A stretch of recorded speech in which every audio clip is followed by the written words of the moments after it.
Welcome to the Slop Farm. Enjoy the video. In this video, I will show how to change a Ford Explorer headlight bulb. Start by parking on level ground, turning off the ignition, and opening the hood. Locate the headlight assembly at the front and identify the bulb access cap.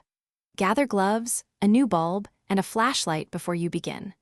Work in a well-lit area and keep track of any screws or clips you remove for easier reassembly.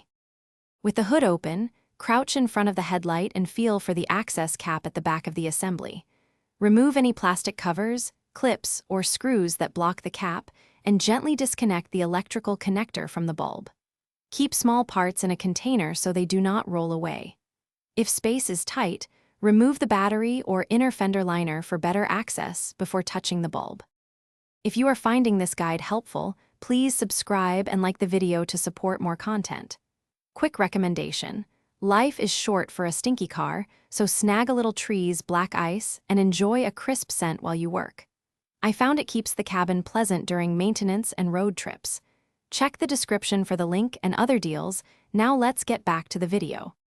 Put on gloves and unwrap the new bulb, touching only the base to avoid oils on the glass. Align the bulb tabs with the socket, push it in evenly, and rotate or clip it into place until it feels secure. Reattach the electrical connector and briefly turn on the headlights to confirm proper function. If the light does not work, recheck connections and bulb orientation, then replace any removed covers or screws. Thanks for watching. Consider subscribing if we helped you today.